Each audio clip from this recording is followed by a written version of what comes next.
This is the question that is the method of offering salah for the man and woman the same, for the Shafi or Hanafi the same. Our beloved Prophet Muhammad said, it's mentioned in Sahih Bukhari, volume number 1. The Prophet said, pray as you see me pray.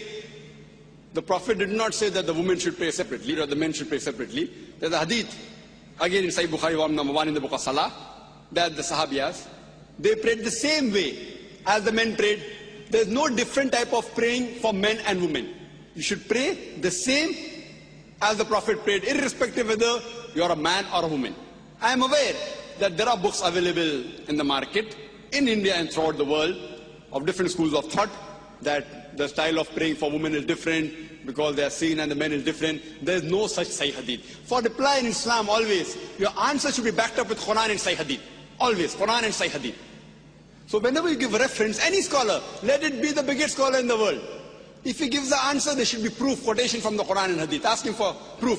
Qul hatu burhanakum. Produce your proof in kuntum sadiqin. There is not a single Sahih Hadith. There is no verse in the Quran which says that the styles for offering salah is different for the men and women. I am aware that scholars of their own view, they said, okay, fine, because women should be protected, they should pray differently. These are their thinking.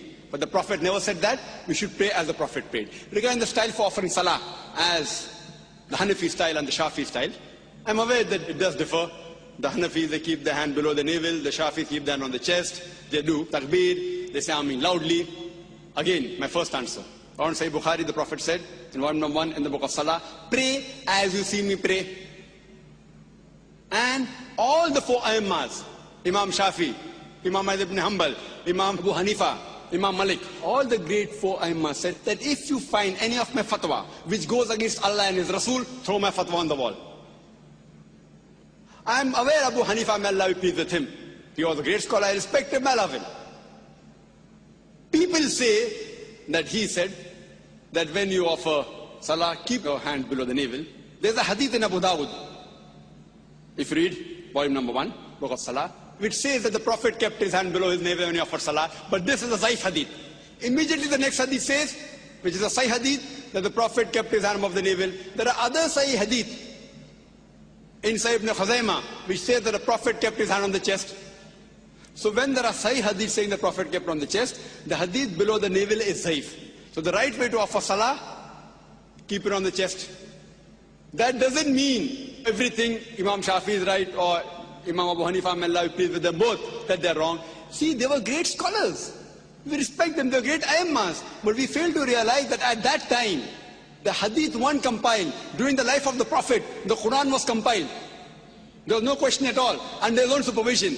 But the hadith weren't compiled, they started being compiled later on, 50 years, 100 years, 150 years later on. So these scholars came earlier. And because they didn't have all the Sahih hadith with them, the fatwas that they gave were based on the knowledge that they had. I don't think that Abu Hanifa, may Allah be pleased, made a mistake. What he did, because that Sahih hadith didn't reach him. So maybe according to me, the Zaif hadith reached him, and he may have said, keep your hand below the navel.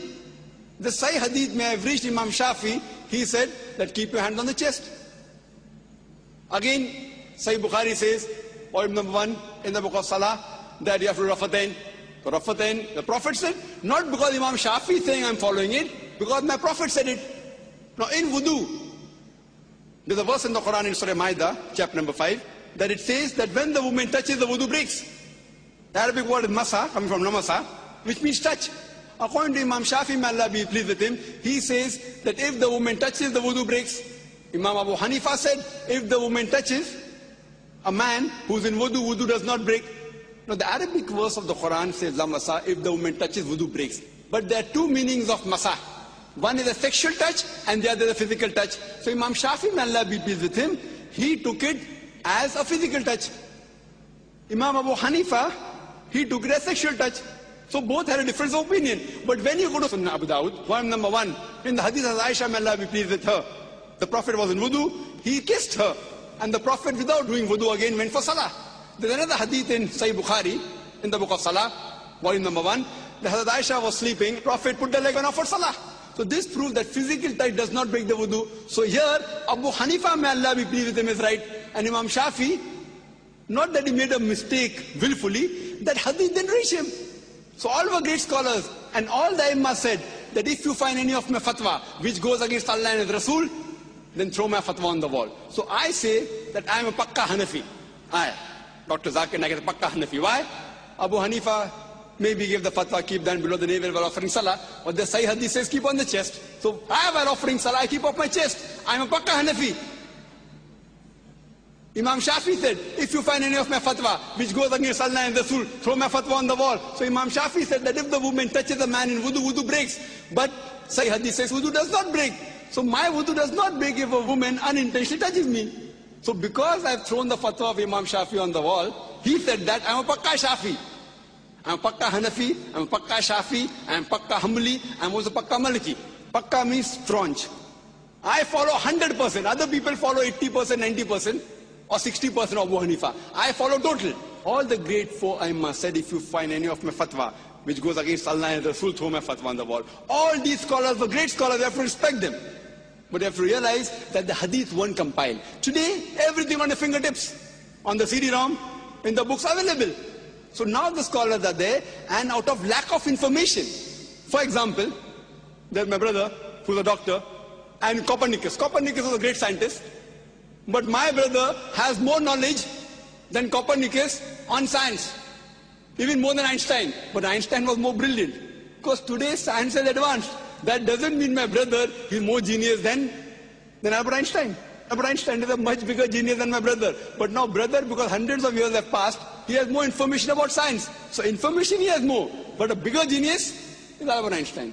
Isaac Newton is Copernicus. But today, because science is advanced, we have the information with us. So those scholars were great genius. We love them, we respect them. But today the information has been compiled, so we have to realize, as Allah says in the Quran, in Surah Al-Imran, chapter number 3, verse number 103, وَاتَصِمُوا بِحَبْلِ اللَّهِ جَمِيعًا وَلَا تَفَرَّقُوا. Hold the rope of Allah strongly and be not divided. We should not divide ourselves into all sects. So the only way of offering salah is not Hanafi style or Shafi style or Maliki style. It is the style of the Prophet. And Imam Abu Hanifa, may Allah be pleased with him, Imam Shafi, may Allah be pleased with him, they told, if you find anything of my fatwa which goes against Allah and Rasul, throw my fatwa on the wall. So if you're a Pakka Hanafi, you have to offer as the Sahih Hadith says. If you're a Pakka Shafi, offer as what the Sahih Hadith says. Then you'll be following the true Islam. Hope that answers the question.